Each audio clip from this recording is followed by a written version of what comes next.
Hi everyone. Since we're going to be at this for a while, it appears, I think I owe you a Friday story, so happy Friday to you. And this one is entitled, They Loved Lucy. Hope you enjoy it. If you looked around long enough, you'd probably find I Love Lucy scrawled on some national monument in Washington, D.C. And it would be testimony to one of the most ravishing and popular bachelorettes in the history of our nation's capital. Now, this dates back a long time before Fanny Fox and Elizabeth Ray and the I Love Lucy show. And by drawing the correlation, I don't mean to imply that Lucy's morals were questionable, but she was ravishing and she was popular, and just about any young bachelor who was anybody was probably in love with Lucy. Lucy Lambert Hale. She was the younger daughter of John P. Hale, one of New Hampshire's Civil War senators. When she was only 12, a Harvard freshman named Will Chandler was sending her love poems. Lucy was quite fond of the young man, but she was only 12, and it didn't get much further than correspondence. It was a matter of coincidence that young Will grew up to become Secretary of the Navy, and finally a United States Senator from New Hampshire. Maybe it was partly coincidence. You see, lovely Lucy Hale seemed to attract the most noteworthy people of Washington, especially when they were yet to become noteworthy. Lucy could pick a star, you might say. Lucy Hale was 16 when she met Oliver. He was 2 years older than she, but still no match. Like Will Chandler, Oliver was a Harvard student. He met Lucy while vacationing in Maine and began writing her love letters as soon as he returned to Cambridge. She changed schools from Hanover in New Hampshire to a boarding school in Boston, presumably to be closer to Oliver. But at the same time, she was moving closer to the entire Harvard University. It would seem that the competition was too much for Oliver, and so instead of devoting his life to the lovely Lucy Hale, he went on to become the man you know as Justice Oliver Wendell Holmes of the Supreme Court. But there's another man on the list of Lucy's luminary lovers, another beau in her bouquet. Perhaps through him, some additional light might be shed on a time-worn topic.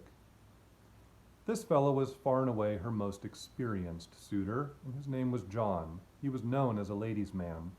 That's probably why he chose to remain unknown during their first acquaintance. John sent Lucy a letter right out of the blue on Valentine's Day of 1862. My dear Miss Hale, were it not for the license, which this time-honored observance of this day allows, I had not written you this poor note. You resemble in a most remarkable degree a lady very dear to me, now dead, and your close resemblance to her surprised me the first time I saw you. This must be my apology for any apparent rudeness noticeable. To see you has indeed afforded me a melancholy pleasure, if you can conceive of such, and should we never meet nor I see you again, believe me, I shall always associate you in my memory with her, who was very beautiful, and whose face, like your own, I trust, was a faithful index of gentleness and amiability. With 1,000 kind wishes for your future happiness, I am to you, signed, a stranger. Of course, John made certain that Lucy could easily discover his identity, and she did discover it, and they got together, and they became engaged. Did that result in the rest of the story?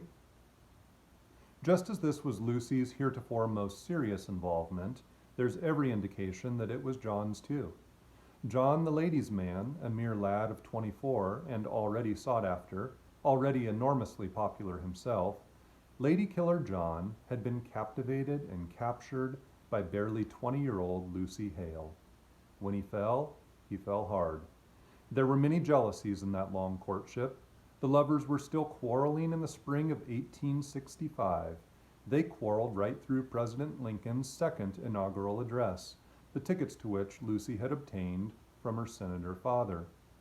They quarreled the night after John discovered Lucy dancing with Robert Lincoln, the president's eldest son, at the National Hotel in Washington. I've made reference to the Lincoln family for a couple reasons. In the first place, it helps to keep the dates straight in our minds. And in the second place, President Lincoln had recently appointed Lucy's father as the new ambassador to Spain. Lucy was getting ready to go with him. What I'm trying to say is that John had a number of good reasons to hold a grudge against the Lincolns. And though I'm not saying that those reasons might justify or even explain what John did shortly thereafter, they could serve as a clue or a key to unlock an already twisted mind.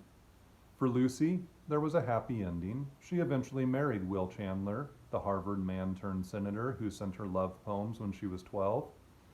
But it would be many years before she could forget her first fiancé, the dashing young actor, the lady killer no one but Lucy could tame, and perhaps not even she.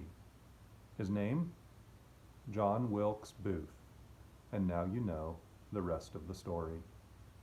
Have a good weekend, everyone.